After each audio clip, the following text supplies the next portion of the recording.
Loki, the god of deceit and cunning, is known for being the father of several children, each with unique abilities often tied to chaos and destruction. Fenrir, the giant wolf in Norse mythology. When Fenrir was just a pup, the gods of the Norse pantheon, known as the Aesir, brought him to Asgard, their realm, due to prophecies that foretold Fenrir would become a great threat. However, as Fenrir grew, so did his strength and ferocity, which increasingly worried the gods.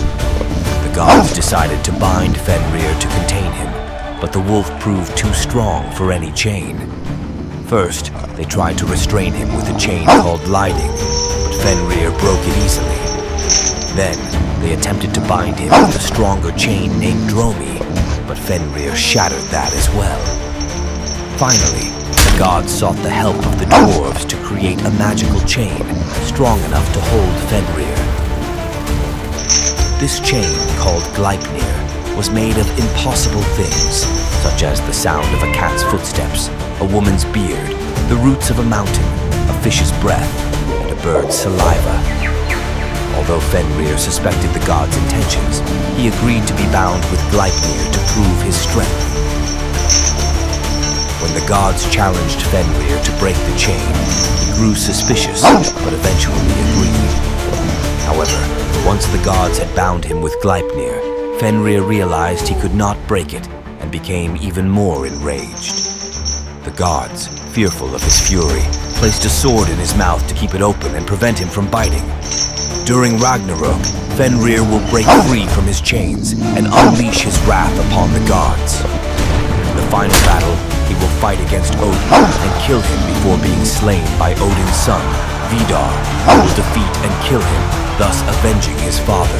Jormungandr, also known as the World Serpent, was, according to mythology, taken to Asgard by the Aesir gods when it was just a newborn due to prophecies predicting that it would become a great threat in the future.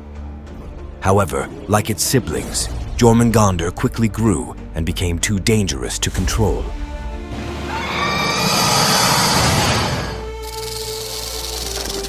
Odin, the All-Father, decided to cast Jormungandr into the ocean to prevent it from causing harm.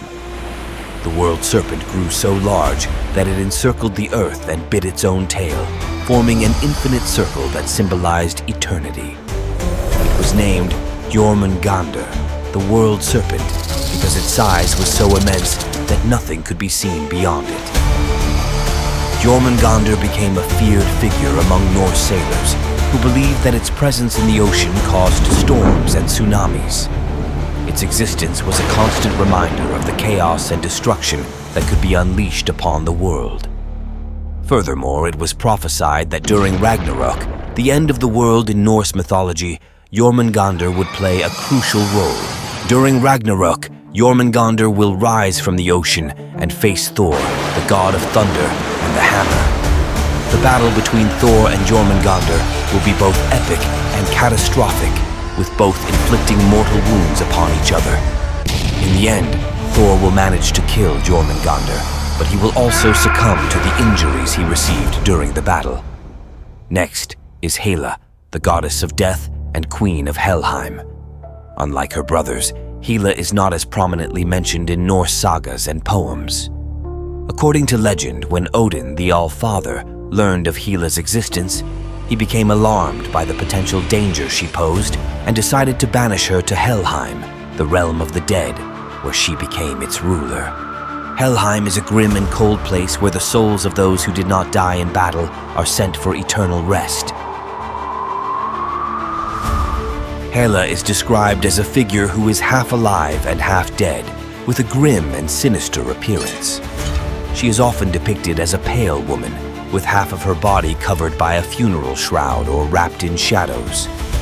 Despite her appearance, Hela is a powerful and respected figure in the Norse pantheon, and she is considered an important deity in the cycle of life and death. Although she is not as frequently mentioned as other gods in mythological sources, Hela plays a crucial role in many Norse stories, including the myth of Baldur's death. It is said that when Baldur, the god of beauty and light, is killed, his soul is sent to Helheim, where Hila receives him as her honored guest.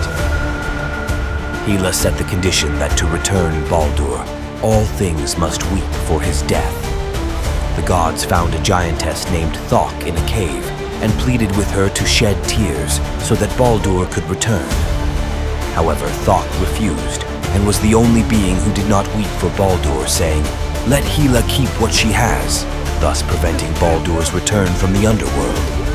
The gods suspected that the giantess was actually Loki in disguise, which fueled their anger even more. Hela's story reflects the inevitability of death in Norse mythology and the idea that all beings eventually travel to the realm of Helheim. Two other children of Loki were Narfi and Vali, who are less known than their siblings, but still met a terrible fate. After Baldur's death, the gods were furious with Loki and sought to capture him, and in the process, they also captured Narfi and Vali. The gods transformed Vali into a wolf, who then turned against his brother and killed him. They then used Narfi's entrails to bind Loki to 3 stones, turning the bindings into iron, where he would remain imprisoned until Ragnarok. Loki fathered Sleipnir in one of the most curious and well-known tales in Norse mythology. According to the story, Loki, the cunning god of deception and trickery, found himself in a difficult situation with the gods of Asgard. To resolve a dilemma, the gods imposed an almost impossible task on him: to build an impenetrable fortification in just 6 months. Desperate to complete the task, Loki resorted to his usual clever tricks and devised an ingenious plan. Knowing that he could never complete the fortification alone, he sought the help of a giant named Hrimthurs. True to his scheming nature, Loki struck a deal with the giant. If he could build the fortification in just 3 winters, he would be given the moon, the sun, and the goddess Freyja as his bride. The gods of Asgard were horrified by Loki's deal and demanded that he find a way to avoid fulfilling it. Loki, however, was not intimidated. Using his wit, he came up with a clever solution. He transformed into a mare to distract the giant's horse, Svadilfari, which had been tirelessly working on the construction. For 3 consecutive nights, Loki got in the horse's way, preventing him from continuing his work. Svadilfari, enchanted by the mare, would chase her, thus delaying the construction. As a result, the giant couldn't meet the deadline, and in his fury, the gods killed him. However, Loki didn't escape his own mischief unscathed. During one of his encounters with Svadilfari, Loki became pregnant. In time, he gave birth to Sleipnir, an 8-legged horse that would become the steed of the supreme god Odin himself. This strange twist in Sleipnir's genealogy makes him one of the most unique and powerful creatures in Norse mythology. If you enjoyed the video, don't forget to like and comment on which of Loki's children terrifies you the most. See you in the next mythological adventure.